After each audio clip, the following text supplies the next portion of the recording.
ఈరోజు 12వ రోజు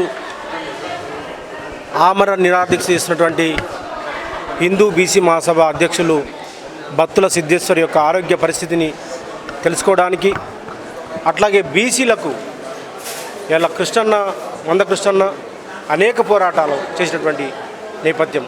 ఈ తెలంగాణ పల్లెల్లో, ఈ తెలుగు నేలలో అనేక ఉద్యమాలు, అస్తిత్వ పోరాటాలకి కేర్ ఆఫ్గా నిలిచినటువంటి మందకృష్ణన్న, సామాజిక ఉద్యమాలకి ఒక దిక్చూచిగా నిలిచినటువంటి కృష్ణన్న ఈరోజు బీసీ సమాజానికి సంఘీభావం చెప్పడం కోసము కులగణన జరగాల్సిన అవసరం ఉంది ఈ రాష్ట్రంలో. అట్లాగే 42% స్థానిక సంస్థల్లో రిజర్వేషన్లు ఇస్తామని చెప్పినటువంటి కాంగ్రెస్ పార్టీ ఇవ్వాల్సిన అవసరం ఉంది. అది చేయకుండానే స్థానిక సంస్థల ఎన్నికలకు పోతున్న సందర్భంలో ఇలా బీసీ సంఘాలుగా మేము గత 4 నెలలుగా అనేక కార్యక్రమాలు చేసినాం, ఉద్యమాలు చేసినాం, ధర్నాలు చేసినాం.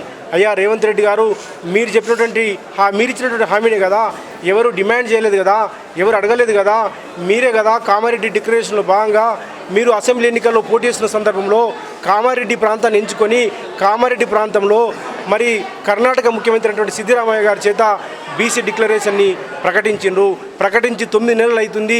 మీరు 6 నెలల్లోనే కులగణన చేస్తున్నారు, స్థానిక సంస్థలు రిజర్వేషన్ ఇస్తామని చెప్పేసి అన్నారు, 42% ఇస్తున్నారు, 24,000 మందికి బీసీలకి ప్రజాప్రతినిధులకు అవకాశం ఇస్తామని చెప్పిండ్రు. దాన్ని ఇవ్వమని చెప్పేసి మేము గత 3-4 నెలలుగా ఉద్యమాలు చేస్తున్నప్పటికీ ఈ ప్రభుత్వము మొద్దు నిద్రపోతూ ఉన్నది, దున్నపోతు మీద వర్షం పడ్డట్టుగా వ్యవహరిస్తున్నది. ఇక భవిష్యత్తులో కూడా మా కృష్ణన్ వచ్చిండు. ఈ పోరాటాన్ని ఇంకా అవసరమైతే భవిష్యత్తులో పెద్ద ఎత్తున పోరాటం చేసి ఈ ప్రభుత్వం యొక్క మెడలు వంచి రేవంత్ రెడ్డి గారు, నేను ఒకటే అడుగుతా ఉన్నాను, ఇవాళ మా కృష్ణన్న ఉన్నాడు ఇక్కడ, అనేక సంఘాలు వచ్చినాయి, ఇలా అడుగుతా ఉన్నాను నేను, మీది ఏ కాంగ్రెస్ పార్టీ చెప్పాల్సిన అవసరం ఉంది? మీరు నరేంద్ర మోడీ కాంగ్రెసా, మీది ఆర్ఎస్ఎస్ కాంగ్రెసా, లేకపోతే మీది సోనియా గాంధీ కాంగ్రెసా, రేవంత్ రెడ్డి కాంగ్రెసా, రెడ్డి కాంగ్రెసా, ఏ కాంగ్రెస్ చెప్పాల్సిన అవసరం ఉన్నది? మీ నాయకుడేమో రాహుల్ గాంధీ గారు దేశంలో కులగణన చేయమని చెప్పి డిమాండ్ చేస్తాడు, దేశంలో బీసీల యొక్క రిజర్వేషన్ పెంచమని డిమాండ్ చేస్తాడు, 50% రిజర్వేషన్స్ను కటాప్ను మరి పరిమితిని ఎత్తేస్తా అని చెప్తాడు, మరి ప్రభుత్వాన్ని తిడతాడు అక్కడ.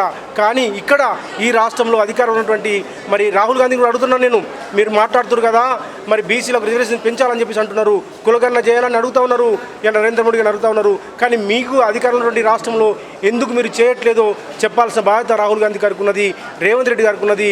అందుకోసమే మా కృష్ణన్న ఇలా సపోర్ట్కి వచ్చిండు. మరి అన్న మాట్లాడతాడు, భవిష్యత్ కార్యాచరణ భవిష్యత్తులో ప్రకటిస్తాము. ఈ ప్రభుత్వం యొక్క మెడల్ వంచి కులగణన చేసేంత వరకు, 42% స్థానిక సంస్థలో రిజర్వేషన్ సాధించేంత వరకు, సామాజిక వర్గాలకు అన్ని అవకాశాల కోసం మేమంతా కూడా కలిసి ఈ తెలంగాణ నేల మీద మరో పోరాటానికి మేము సన్నద్ధమవుతా ఉన్నాము.